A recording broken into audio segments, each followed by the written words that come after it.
En los siguientes minutos vamos a tratar un tema que preocupa y también ocupa. Hablaremos de la violencia en pareja. Hablaremos también de violencia de género, de violencia doméstica, pero siempre acotado a lo que es la violencia en pareja y la violencia hacia la mujer. Nos acompaña el profesor de la Facultad de Psicología de la UNED y director del Servicio de Psicología Aplicada, el profesor José Luis Martorell. Bienvenido. Gracias.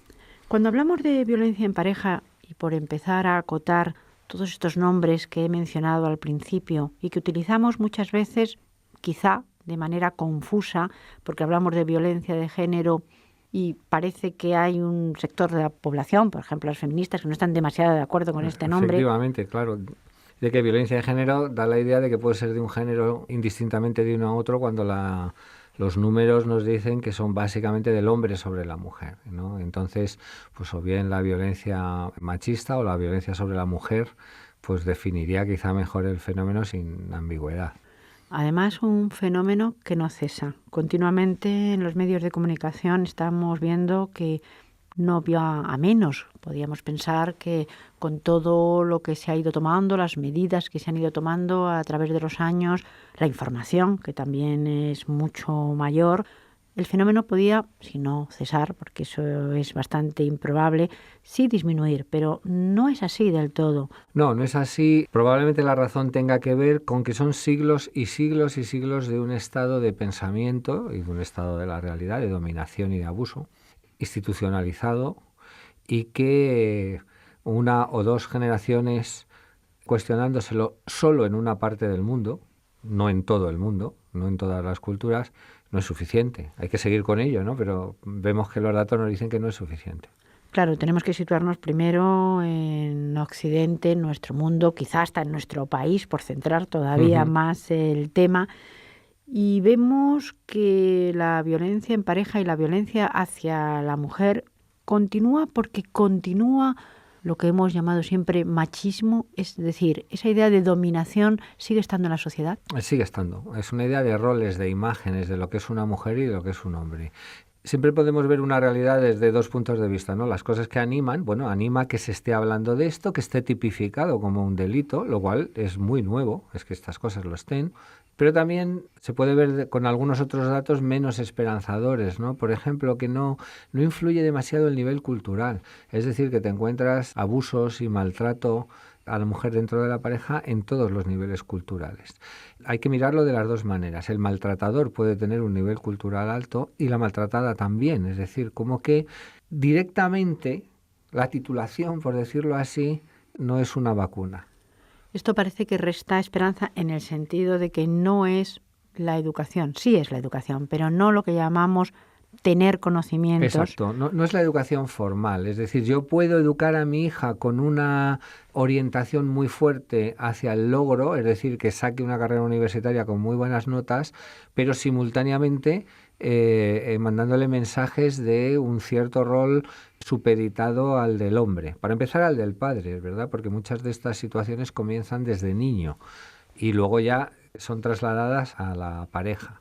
Vamos a hablar de características, porque las hay claras, pero esto que se ha dicho también me parece curioso. ¿Se educa de alguna manera dentro del núcleo familiar tanto al maltratador como a la maltratada? Es decir, de alguna manera también en los roles la mujer maltratada ha visto pues ese sometimiento pues en figuras como puede ser su madre o familiares en el entorno. Sin hacer una simplificación muy, muy grande de si lo ha visto, entonces lo es, en realidad es un tema social que es transmitido por la familia, como la mayoría de los temas sociales. Es decir, la primera parte de nuestra vida la pasamos muy dependientes de nuestros padres, en todo, en el idioma que hablamos. En lugar de chino, pues hablamos español. No tenemos la posibilidad de hablar chino si alguien no nos lo habla, ¿no? Ese rol cultural que puede llevar elementos de sumisión o de poder, en el caso del hombre, pues puede ser transmitido incluso no verbalmente, de entrada como un modelo. Hay datos esperanzadores, por lo que decimos, pero llevamos muchos siglos pensando de otra manera. Es decir, yo que no me tengo por viejo, aunque mi hija opine lo contrario, mi madre no podía sacarse el pasaporte sin el permiso de mi padre ni tener una cuenta corriente. Estamos hablando de personas que pueden todavía estar vivas, no estamos hablando de la Edad Media. Es decir, que objetivamente nuestra sociedad, una sociedad occidental, pues no consentía que una mujer que ahora tendría 80 años, cuando tenía 30 o 40, pudiera sacarse un pasaporte si el marido no firmaba. Si piensas en esto es tremendo. Es decir, es una sumisión absoluta, no tiene identidad como persona autónoma. Indiferente de que haya cariño en la familia o no, la quisieran mucho, la respetaran, es otra cosa. Socialmente era una persona, en cierto modo, de segunda clase. Tenemos que pensar que efectivamente siempre tenía un tutor, pasaba del padre como tutor al esposo como tutor y si me apuras, si se quedara viuda, casi a los hijos. Es decir, Sí. nunca era un ser independiente. Efectivamente, y además eso es una historia secular que nos estamos tratando de sacar de encima, pero que, aunque hay datos esperanzadores, pues también cuesta, ¿no? Hablemos de características en el maltrato en pareja. Además de esta cuestión general, que puede ser un tema de conflicto en una pareja, pero de conflicto sano, es decir, ajustar los roles, que va desde el famoso ¿quién lava los platos? Yo no sé coser. No necesariamente eso es un conflicto sano, puede ser un conflicto sano de reajustar roles de dos personas que vienen enseñados un poco de otra manera. Cuando ya se da una relación de maltrato es una relación de abuso. No es una cosa ocasional, es una cosa estructural, está instaurada como tal. Al principio no lo parece. Las personas que trabajan con el perfil de los maltratadores, pues una de las cosas que señalan es un cierto encanto personal al principio. De hecho, estamos hartos de ver, pero si parecía muy bueno, si me cogía la bolsa de la compra, si era un tipo encantador.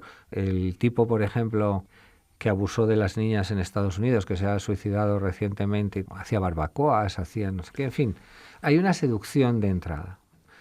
Pero luego la relación tiene unas características específicas que se pueden ver, claro, no desde fuera. La primera que lo tiene que ver es la persona que lo padece, pero también mucha gente o alguna gente que hay alrededor que a veces hace un poco oídos sordos, ¿no?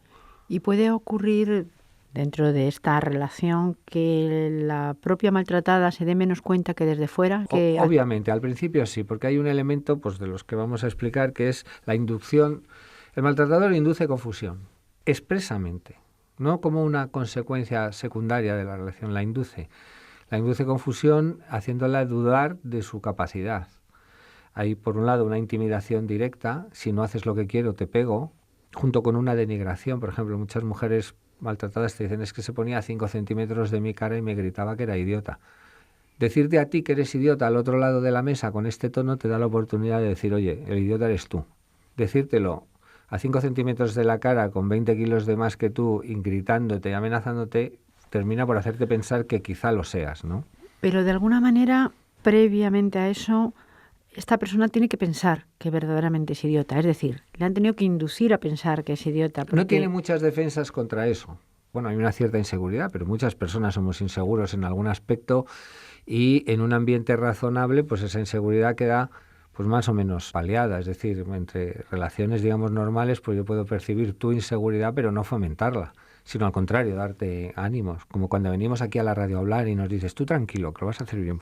No necesariamente el fondo de inseguridad te hace candidato a ello, pero te hace menos fuerte. Como además hay otra característica muy típica, y ahí sí que la gente alrededor, la familia, por ejemplo, puede empezar es muy típica de una relación de violencia de género, de maltrato de pareja, es el aislamiento. El maltratador aísla a la persona del resto del mundo, aísla de su familia, de sus amigos, denigrándolos, porque claro, enseguida el de fuera puede señalarlo. El hermano, el padre puede señalar, oye, te están tratando mal, y es un peligro para el maltratador. Esa es una característica que se ve con mucha frecuencia. Y otra característica podría ser el te quiero mucho, te quiero muchísimo, pero te quiero para mí solamente. Bueno, hay una cosa que se llama y que se ha estudiado, es que estas cosas al final tienen una cierta estructura, ¿no? Que es lo que da la posibilidad primero de comprenderlas, tratarlas o evitarlas, que es el ciclo de la violencia dentro de la pareja. Hay un ciclo de la violencia que incluye, bueno, digamos, por resumirlo, como 3 fases, ¿no? Es un ciclo. Yo le pongo orden, pero no lleva orden, o sea, se va repitiendo como una, otra, en círculo, ¿no? Es una fase de tensión donde no hay nada, la persona percibe una tensión en el maltratador, unos signos un poco más de silencio, que preceden a la violencia, al estallido de la violencia, el insulto o la paliza, en fin, en el grado que sea. Pero después hay una frase que se llama de luna de miel, de perdón, de no va a pasar, donde desde el punto de vista de la persona maltratada vuelve a ser encantador. Y luego vuelve a darse otra vez, o sea, el ciclo se va repitiendo. Desde las teorías del aprendizaje que se aplican a cualquier tipo de aprendizaje, un tipo de refuerzo que no es constante, es decir, que viene cada tanto, refuerza mucho más que uno constante, es decir, que bueno, que es menos predecible, es decir, allí cuando veo a la persona encantadora, siempre pienso que puede volver a serlo. Eso más la confusión pues hace ese enganche que a veces no comprendemos desde fuera de la persona que está siendo maltratada. De alguna manera es como vivir con el Dr. Jekyll y Mr. Hyde al mismo tiempo, y eso lo que crea es una confusión porque no sabes verdaderamente si te quieren mucho, si te odian o qué es lo que va a pasar después. No hay un criterio, sobre todo donde tú puedas provocarlo. Es decir, tú no tienes control sobre la situación. O sea, yo sé que si te tiro encima la sopa te vas a enfadar. Bueno, tengo control, no te la tengo que tirar, pero la mujer maltratada no sabe cuándo va a pasar eso. Va a pasar, pero no tiene control sobre ello. Pero ahí parece que hay, claro, dos focos, dos personas a tratar de la misma manera, no de la misma manera. Me refiero que las dos son merecedores de tratamiento. Con un matiz, en esto no estarán de acuerdo mis colegas más de la facción Hare Krishna. En un conflicto en Auschwitz no se puede estar entre medias entre los nazis y los judíos. Si bien percibimos que unos necesitan un tipo de ayuda y otros podrían necesitar también algún tipo de tratamiento, pero no se puede estar entre medios, no se puede definir. Pongo este ejemplo deliberadamente exagerado porque es como el que sufre una mujer maltratada. Es decir, en Auschwitz tú no puedes decir, bueno, vamos a ver que cada uno tiene su razón. No, pues la verdad es que no. En un tema de violencia de género hay que salvar a la mujer de la situación, rescatarla de la situación, tratar al maltratador inicialmente como un criminal. Y si alguien tiene curiosidad, en la página de la Policía de Londres, fácil de encontrar, London Police, ahí vienen las campañas que hacen ellos, que son impresionantes. Como es la policía, no tiene por qué hacer otra cosa que ser policías. Entonces tratan a los maltratadores como criminales. Y ponen unos carteles en el metro de Londres donde les intimidan. Sabemos cómo eres un miserable matón, no necesitamos la denuncia de tu mujer para perseguirte y te vamos a perseguir. La idea que me parece correcta desde el punto de vista de la descripción del fenómeno es primero tenemos que controlar a una persona que está cometiendo un crimen y luego ya veremos si le tratamos. Pero el orden correcto es ese. El orden correcto no es dos personas que tienen problemas, vamos a tratarles a los dos, al que pega y al que recibe la paliza. Claro, esto tiene una cierta polémica, ¿no? Que esto que defiendo, pero luego hay algún dato que lo apoya, como que el efecto de la terapia sobre las mujeres maltratadas puede ser relevante, un buen tratamiento, aparte de un apoyo social y de un rescate, mientras que es muy escaso en los maltratadores, porque no se sienten como alguien que ha hecho algo malo, ¿no? Podríamos decir que cualquiera que comete un delito, sea el delito que sea robar, matar, desde luego maltratar, en principio es un delincuente, luego puede ser un enfermo, pero digamos que hay que rescatar a su víctima primero. Pero a diferencia, por ejemplo, bueno, muchos delincuentes cometen un delito, otro tipo de delito, y pueden sentir culpa por ese delito. En el caso del maltrato es raro. Hay un fenómeno que es que en general los maltratadores no se consideran maltratadores, porque si hacen maltrato psicológico, dicen que el maltrato comienza en lo físico y que ellos no pegan. Si hacen el físico, dicen que el maltrato es matar y que ellos no matan. Bueno, de hecho, los tratamientos sobre maltratadores les falta, parece ser, el elemento fundamental para que una terapia funcione, que es una petición. Oye, mira, me pasa esto y vengo aquí a ver si lo puedo tratar. No la tienen. Vamos a hablar a continuación de cómo se puede tratar precisamente a la víctima, pero en el caso del maltratador, una persona que maltrata a una pareja, ¿maltratará siempre o intentará maltratar siempre a las distintas parejas? Parece que sí. Como en esto, como en todo, y estamos hablando de una cosa social, hay muchos grados, aunque está en el mismo rango, no es lo mismo matar a tu pareja que decirle, como por ejemplo a algunas personas que no la deja salir con un escote. Bueno, sí estamos en el mismo rango, pero el grado de impacto obviamente es menor. En los grados menores va a depender mucho de la otra persona. Es decir, si yo te digo a ti la primera vez, oye, no salgas con ese escote, y tú me dices, ¿salgo con ese escote o no salgo contigo? Pues a lo mejor yo aprendo a manejarme en una situación, tengo menos poder, tengo menos, o siento que tengo menos, pero si la otra persona va bajando o yo hago una escalada, probablemente lo intente hacer siempre. Antes, profesor Martorell, ha hablado de grados, y aquí están los grados. Puede ser desde el escote hasta la paliza o hasta la muerte, porque lo estamos viendo. No obstante, las señales están ahí, quizá de una manera sutil. Aquí hay un conflicto, hay un nivel de conflicto entre los géneros o entre los sexos que no necesariamente indica algo malo. Al contrario, bueno, hay algún estudio con razón que dice que un incremento de la aparente de la violencia de género denunciada, que es lo que vemos ahora, un incremento aparente con respecto a hace 3 generaciones, entre otras cosas se debe a que la mujer ha abandonado el rol pasivo y crea un conflicto. Es decir, aquí estoy yo, este es mi trabajo, estos son mis derechos. Tampoco hay que ser no nos llevamos tan mal siempre, ¿no? Entre hombres y mujeres. Una buena parte de ese conflicto, siendo una cosa a discutir, se resuelve entre la pareja.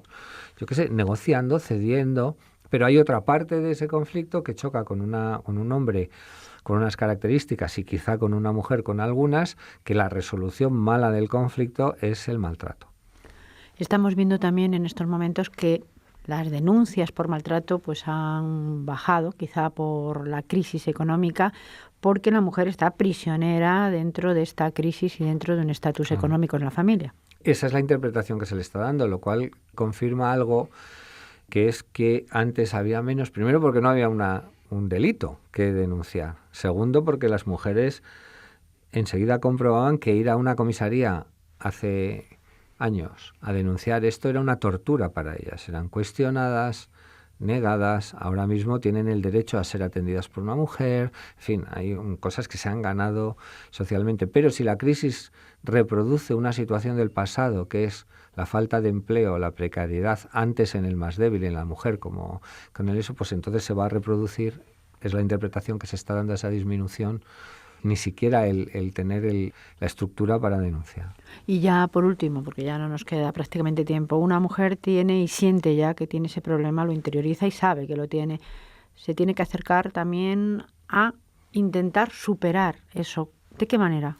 Si lo empieza a percibir, la recomendación principal, es decir, está siempre el tema de la denuncia, pero a veces la denuncia directamente es difícil psicológicamente, ¿no? Entonces, si es posible, que se acerque a las personas de su entorno de las que fue aislado, a la familia, a los amigos, y que se apoye en ellos. Porque lo primero que va a encontrar, al no ser maltratadores, y va a ser muy, muy revelador, es que le van a confirmar la situación. Sí, esto que te pasa, esta torta no es amor, ¿vale? Y a partir de ahí ser apoyada pues ya para una denuncia y para una confrontación más directa. Muchísimas gracias. A vosotros.